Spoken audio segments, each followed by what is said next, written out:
boa tarde, boa noite, meus bebezordos aqui do YouTube, né?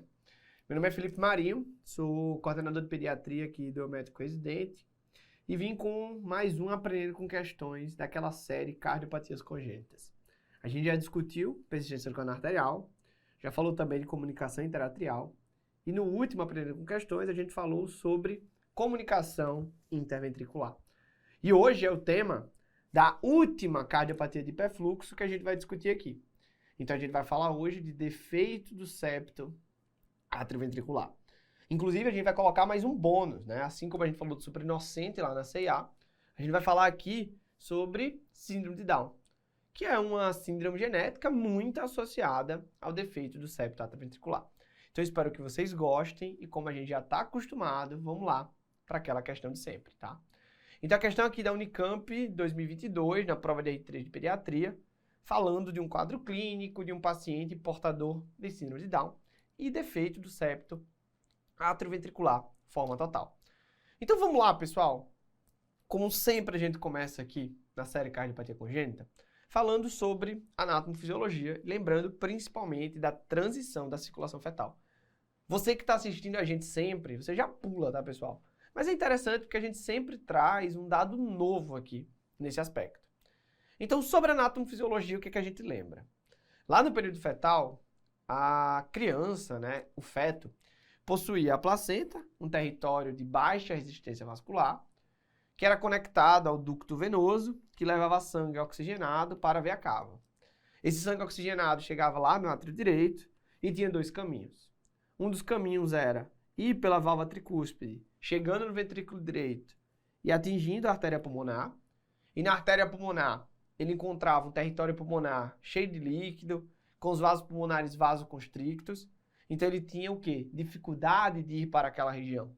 E aí ele encontrava um caminho mais fácil, que era justamente o canal arterial, que comunica o tronco da pulmonar com a aorta.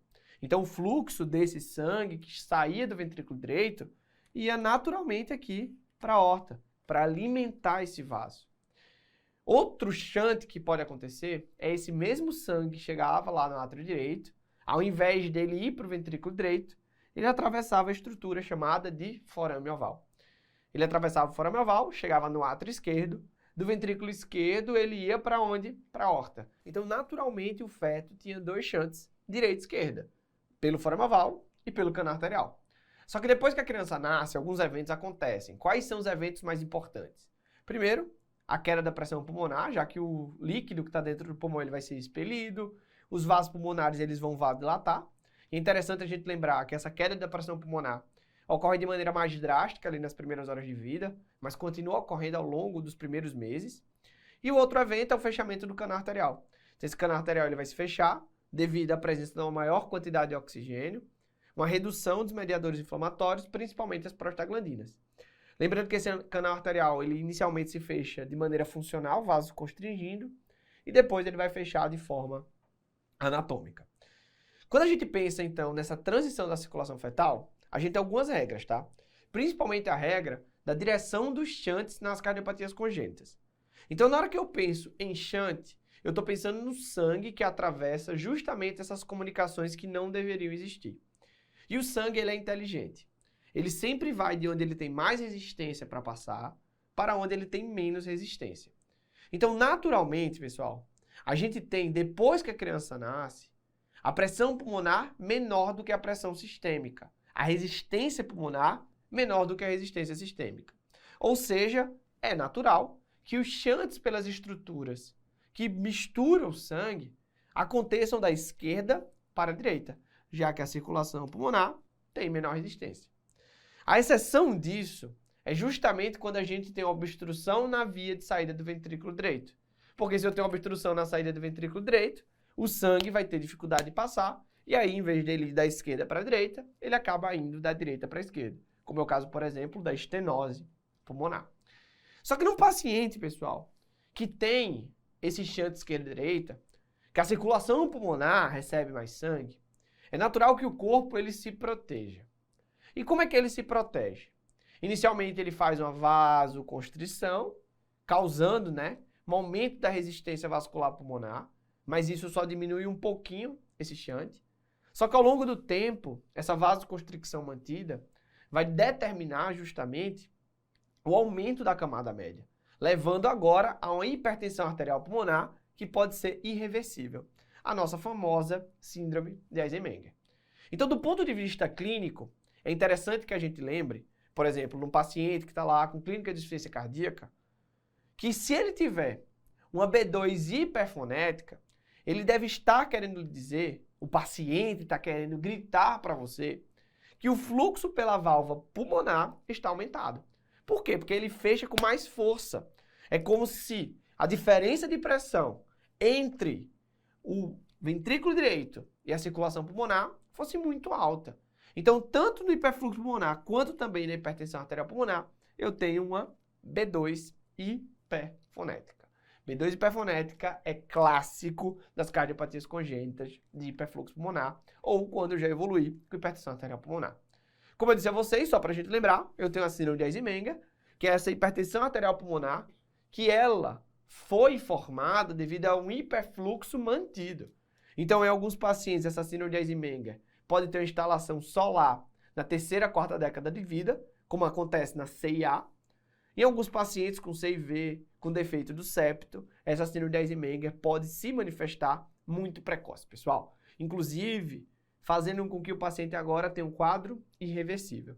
E é interessante, só para a gente pegar a questão da síndrome de Down, a gente dizer que os pacientes que possuem síndromes genéticas associadas a cardiopatias de hiperfluxo, eles estão submetidos a um risco aumentado de evoluírem com hipertensão arterial pulmonar mais precocemente. Então, por isso que o acompanhamento, o manejo, ele precisa ser ainda mais de perto. Então, aproveitando essa anatomofisiologia, vamos lá, pessoal, voltar para a questão. Então, eu tenho um paciente com síndrome de Down, já com diagnóstico de defeito do septo atrioventricular forma total e com indicação cirúrgica no primeiro ano de vida. Só que aí, ó, ele perdeu o segmento e retornou com 4 anos de idade e, olha, com cianose. Eita, pessoal, cianose. Aí meu paciente tem cianose periférica, satura 85%, tem discreta impulsão precordial, tem um sopro sistólico de 1 cruz ali na borda external esquerda média e um sopro diastólico 2 cruzes no foco pulmonar. Tem a segunda bulha hiperfonética, né? Então tá querendo lhe dizer que ou tem hiperfluxo ou tem hipertensão arterial pulmonar. E tem a ausculta pulmonar sem alterações, com fígado palpável a 4 centímetros do rebordo costal direito.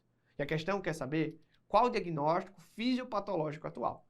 Então notem, eu tenho um defeito do septo atrioventricular total. É uma cardiopatia que sim, o paciente ele não precisa saturar normal. Só que, em geral, o meu paciente ele não tem cianose, tá? Ele não tem cianose. Então, se esse meu paciente, que tem defeito do septo atrioventricular, que perdeu o segmento, ele evolui com cianose, pessoal, provavelmente essa hipertensão arterial pulmonar agora, ela está mais grave. E se o meu paciente ele já passou muito tempo com esse hiperfluxo, evoluindo com cianose, essa hipertensão arterial pulmonar já pode ser indício de quem, Felipe? Da síndrome de Eisenmenger. Então, esse meu paciente, provavelmente, ele tem sim uma síndrome de Eisenmenger. E notem que não é só a síndrome de Eisenmenger.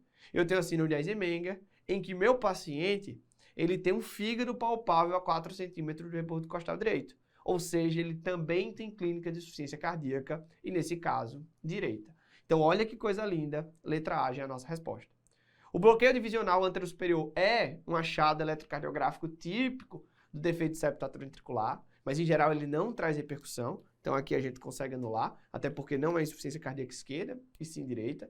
A letra C fala que a insuficiência cardíaca congestiva por hiperfluxo pulmonar, e aí a gente lembra que em geral o hiperfluxo pulmonar não cursa com cianose, então a gente também não marca. E a letra D fala que a insuficiência cardíaca direita por provável tromboembolismo pulmonar crônico, não. Nossa maior suspeita é que esse paciente que perdeu o segmento evoluiu com hipertensão arterial pulmonar. Então, olha que detalhe legal, mas a gente já começa esse assunto muito interessante no nosso Aprendendo com Questões. Dando sequência aqui, pessoal, olha que pergunta. Qual a cardiopatia mais frequente nos recém-nascidos com síndrome de Down? Aí ele coloca 4, 5 cardiopatias, na verdade, ali nas alternativas. Então, vamos lá falar um pouquinho do defeito do septo atrioventricular. Então, do ponto de vista, digamos assim, de critério para você dizer que o paciente tem defeito de septo atrioventricular, ele precisa respeitar algumas características. O meu paciente ele precisa ter uma CIA osteoprimo, ou seja, uma CIA mais baixa, e ele precisa ter uma válvula atrioventricular comum. Seria uma válvula atrioventricular no mesmo nível. Ela pode até ter 2 orifícios, às vezes ela só tem um, mas o interessante é que ela esteja ali na mesma altura. A gente também precisa lembrar que a forma mais típica é quando eu tenho CIA, válvula atrioventricular comum e a CIV. Qual CIV? A CIV mais alta, que é a CIV perimembranosa. Então imaginem o seguinte, eu tenho um coração em que está faltando a parte inferior do septo interatrial e eu tenho também um buraco no septo interventricular, que é mais superior. Então a parte inferior do septo interatrial e a parte superior do septo interventricular estão ausentes, ou seja, eu tenho um buraco no meio do coração da minha criança, com mistura de sangue, pessoal, entre os átrios e também entre os ventrículos. Então, a clínica do meu paciente vai depender justamente de quais alterações eu estou falando. Então, o defeito do septo atrioventricular, ele fica bem fácil. Quando eu falo que é total, é porque tem todas as características. Se eu falo que é parcial, eu tenho a CIA osteoprimo e eu tenho a válvula atrioventricular comum. Eu não tenho a CIV perimembranosa. E o tipo do defeito do septo vai definir justamente qual a clínica mais importante para aquela criança e qual seria a forma de evolução da mesma diante dessa patologia. E outra característica interessante do defeito septo atrioventricular é essa daqui. É uma doença comumente associada à síndrome de Down. Quando eu falo de síndrome de Down, que tem uma cardiopatia, você tem que imaginar que deve ser um defeito do septo atrioventricular. Então, voltando para a questão, ficou fácil. Qual a cardiopatia mais frequente dos recém-nascidos com síndrome de Down? A gente marca defeito do septo atrioventricular. Qual é a cardiopatia congênita mais frequente? Comunicação interventricular. Com exceção, né, quando a questão coloca válvula aórtica bicúspide. Se você não sabe disso, assiste a aula anterior desse Aprendendo com Questões. Vamos lá, dando sequência aqui com outra questão, olha aqui comigo. São alterações comuns em pacientes com síndrome de Down, além da cardiopatia? Quais, né, pessoal? Então, qual é o meu objetivo aqui, trazendo isso para vocês? Primeiro, porque a Sociedade Brasileira de Pediatria emitiu um documento relativamente recente, tá? Sobre manejo dos pacientes com trissomia do 21. Então, se eles mantiveram, né, essa característica de atualizar, a gente provavelmente tem questões aqui nos próximos anos, depois de atualização, que vão se repetindo. Então, vai cair mais síndrome de Down. Até porque é a síndrome genética mais comum que a gente tem. Então, a síndrome de Down, sim, é um tema muito recorrente nas provas. Eu trago aqui, pessoal, como bônus. Por quê? Porque as questões de defeito septo atrioventricular, na grande maioria das vezes, trazem ou dizendo que o paciente já tem o diagnóstico de síndrome de Down, ou, pessoal, trazendo características fenotípicas para que você lembre que esse paciente tem a síndrome de Down, e aí você lembre que a possibilidade maior é ele ter um defeito do septo atrioventricular, como a cardiopatia congênita. Então é bem interessante a gente lembrar disso. Então, do ponto de vista da síndrome de Down, o que é que eu tenho que lembrar? Primeiro, que é uma trissomia do cromossomo 21. A gente tem 3 formas, tá, de apresentação dessa trissomia do 21, que é a trissomia livre, correspondente à grande maioria dos casos, 95% em média. Eu posso ter a translocação robertsoniana, de 3 a 4% dos casos, e tem o mosaicismo, 1 a 2%. A gente sabe que o risco de um filho com síndrome de Down está associado principalmente à translocação robertsoniana, porque em geral os pais possuem essa translocação balanceada, e aí na hora que ele passa para o filho, ele passa desbalanceado, e com isso meu paciente tem síndrome de Down. Então, se meu pai, ele tem essa translocação robertsoniana, ele tem chance de passar mais de uma vez, então isso tem que sempre ser colocado ali no contexto do aconselhamento genético. Então, inclusive, se você suspeita de uma translocação robertsoniana, você tem que pedir o cariótipo dos pais para avaliar justamente a próxima, né, prole, a próxima criança que vai nascer sobre esse risco e orientar a família que o risco pode realmente ser maior. E também a gente precisa lembrar da idade materna. Então, uma mãe, por exemplo, de 30 anos de vida, ela tem, pessoal, a chance em 1 para 959 crianças de ter uma criança com síndrome de Down. Na hora que ela tem 40 anos, esse risco, pessoal, passa a ser uma criança com síndrome de Down a cada 84 crianças. Então, é muito interessante que a gente lembre disso na hora que está marcando a questão na prova, até porque síndrome de Down é a síndrome genética mais comum que a gente tem. Felipe, de manifestação clínica, o que a gente lembra? A gente lembra, por exemplo, de uma macroglossia relativa, quando a boca ela é mantida aberta com a língua para fora, né? A criança fica lá com aquela língua para fora, inclusive associada à hipotonia.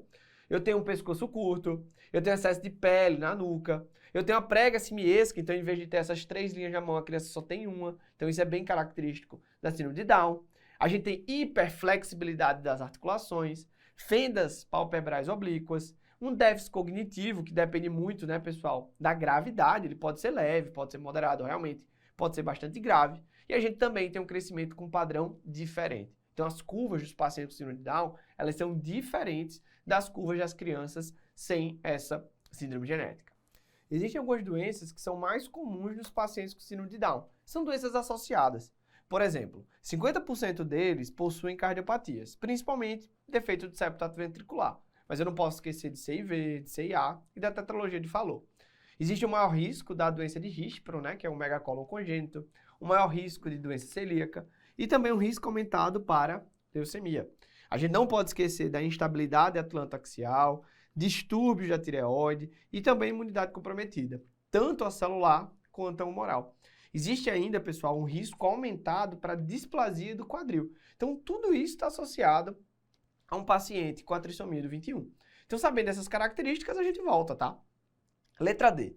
Báscula posterior da pelve. Não, né? A gente sabe que é a displasia do quadril. Então, essa báscula posterior não tem relação, pelo menos tão descrita, com síndrome de Down. Imunidade celular comprometida, ok. Catarata e erro de refração, também, tá? O paciente está, sim, sob maior risco. A letra C fala de um fêmur curto congênito. Isso aqui não tem uma descrição muito associada com a síndrome de Down, mas hipotireoidismo congênito tem e imunidade humoral comprometida também.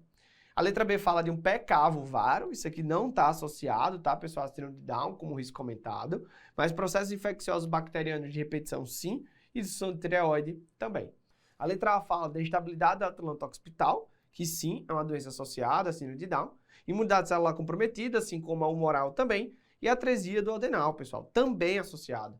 Inclusive, outras malformações do trato gastrointestinal estão com risco aumentado nos pacientes com essa síndrome genética. Então, alternativa certa, letra A, bonitinha para a gente dar essa relembrada. Voltando aqui para a próxima questão, falando sobre manejo, tá? De um paciente com quadro clínico e que é portador da síndrome de Down. Então, basicamente, qual é o manejo do paciente que tem DSAV. Então, a clínica, inclusive a necessidade ou não de um tratamento mais intensivo, depende do tipo de defeito do septo que a gente está falando. Por exemplo, quando eu estou falando de um defeito parcial, a maioria dos pacientes eles são assintomáticos. Até porque a clínica é baseada lá naquela CIA osteoprimo. Então, a clínica é muito semelhante a uma CIA comum. Já o paciente com a forma total, que tem aquele defeito no septo interventricular, tem um defeito também no septo intraatrial, ele vai se comportar como se fosse uma CIV grande, ou seja, uma CIV que o hiperfluxo é muito alto. Então, a clínica tanto pode ser mais grave quanto mais precoce.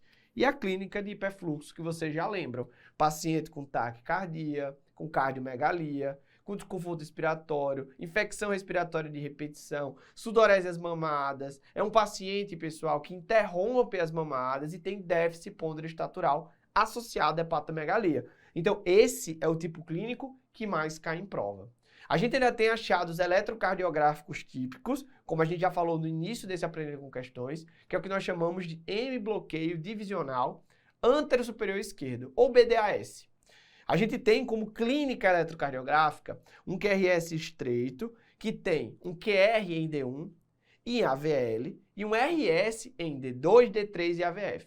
Então, notem, é um QRS estreito, por isso que é chamado de M-bloqueio. Não é um bloqueio de ramo completo. A gente ainda tem na característica desse BDAS uma onda S em D3 maior do que em D2 e tem outra onda S maior, né, pessoal, lá em V5 e V6, que geralmente V5 e V6 a gente só tem onda R. A onda S, pessoal, não é comum, mas aqui no BDAS a gente pode apresentar. E qual é o tratamento, né? Qual é o manejo do paciente? A gente vai fazer o tratamento clínico da insuficiência cardíaca, então diurético, a gente pode usar, sim, vasodilatador, como é o caso do IECA, do BRA, e a gente pode fazer digitálico naqueles pacientes com quadros mais refratários. Mas, óbvio, eu tenho que cirurgiar essa criança, eu tenho que operá-la. A gente pode partir para a cirurgia corretiva definitiva, de primeira, desde que o paciente tenha status clínicos, mas a gente precisa entender que se meu paciente está lá com IC de difícil controle, que não está conseguindo ganhar peso de forma adequada, eu vou precisar fazer uma ponte terapêutica, uma cirurgia que a gente chama de paliativa, que basicamente é fazer uma bandagem pulmonar. A gente vai lá, amarra a artéria pulmonar, fazendo com que haja uma hipertensão pulmonar, o quê? Artificial. Na hora que eu tenho hipertensão arterial pulmonar artificial, o shunt, que era esquerda e direita, ele vai diminuir, permitindo que a criança melhore da clínica da insuficiência cardíaca, ganhe peso, estabilize e possa ir para a cirurgia corretiva no melhor momento. Então isso é lindo, pessoal. A gente faz a cirurgia para depois operar a criança de forma definitiva. Então, do ponto de vista clínico, vamos lá comigo. SUS 2022, prova de R3. Lactente de 3 meses, já sabidamente com síndrome de Down, é trazida à emergência pela sua genitora por apresentar cansaço que iniciou há cerca de um mês, com piora progressiva. A criança, né, tem o coração acelerado e refere quadros respiratórios de repetição. No exame físico, estado geral regular, está distrófico, ou seja, não está ganhando peso de forma adequada, está hipocorado, irritado ao manuseio. Olha o peso da criança, 4,1 kg, pessoal. 4,1 kg, provavelmente é uma criança que tem um déficit de ganho ponderostatural. A ausculta cardíaca tem um ritmo cardíaco regular, 2 tempos, B2 hiperfonética, mostrando aqui, né, aquela clínica de hiperfluxo, hipertensão pulmonar. A ausculta pulmonar tem um murmúrio vesicular com estertores crepitantes bibasais, para mostrar a você provavelmente que é um paciente que está evoluindo lá, ó, com comprometimento de congestão e também tem sibilos esparsos. O abdômen é embatráqueo, tem diástase reta abdominal e tem um fígado a 4 centímetros. Então ele tem toda a clínica de hiperfluxo. Extremidades, o pulso são bons, são amplos e a questão quer saber qual a conduta inicial. Então é um paciente que tem provavelmente uma cardiopatia de hiperfluxo, apesar dele não ter dito que é um defeito do septo, essa é a nossa maior suspeita. Essa clínica de hiperfluxo vai precisar ser manejada de que forma, Felipe? Diurético e avaliar quem? Vasodilatador. Inclusive, eu também posso fazer o quê? Se meu paciente não melhorar, digitálico. E se ele tivesse, pessoal, isso é interessante a gente lembrar, alteração de pulso, de perfusão, a gente deveria começar droga vasoativa. Então, pensando nisso, qual a conduta? Diurético e vasodilatador, a resposta já está na letra A. Corticoide não tem indicação, já que o meu paciente, pessoal, não está aqui com quadro de broncoespasmo de uma asma, ele aqui provavelmente está tendo essa clínica pulmonar por causa da insuficiência cardíaca. Ele pede para referenciar para serviço especializado, você vai até referenciar, mas essa não é a conduta imediata.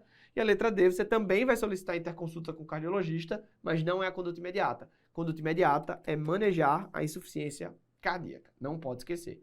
E para a gente terminar esse aprendendo com questões, olha aí o que está aparecendo, eletrocardiograma. Então a USP Ribeirão, lá em 2019, falava de uma criança de 40 dias de vida, com queixa de cansaço, sudorese profusa às mamadas, desde o nascimento, com piora nos últimos dias.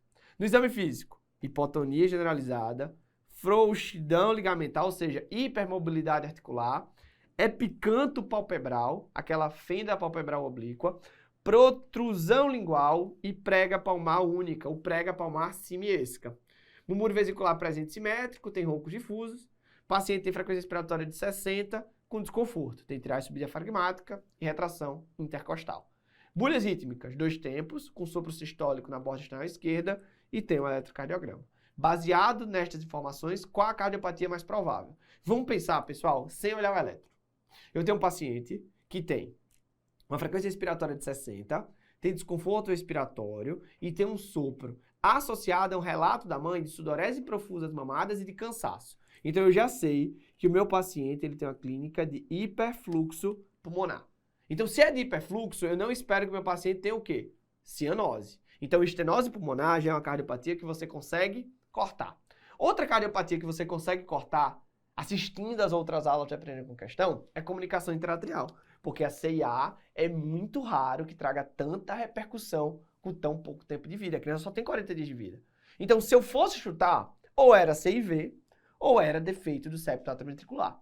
Aí você olha, pessoal, uma criança de 40 dias de vida que tem epicanto, tem frouxidão ligamentar, protrusão lingual, prega simiesca e hipotonia. Ele está falando de uma criança que tem o quê? Síndrome de Down. Qual é a cardiopatia congênita que cursa com hiperfluxo que é mais comum na síndrome de Down? Defeito do septo atrioventricular. Então, com essa informação, você nota, você marca a questão.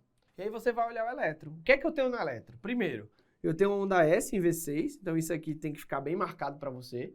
Eu tenho RS em D1, RS principalmente em D2, e olha de novo, RS em D3. Ou seja, características do bloqueio divisional antero superior esquerdo, que é um achado eletrocardiográfico típico de quem? Do defeito do septo atrioventricular. Então com isso a gente termina esse Aprender com Questões. Espero que vocês tenham gostado, tá? Qualquer coisa comenta aqui embaixo. Não esquece de ativar o sininho aqui para receber notificação de outros Aprender com Questões, outros conteúdos que a gente traz aqui para vocês.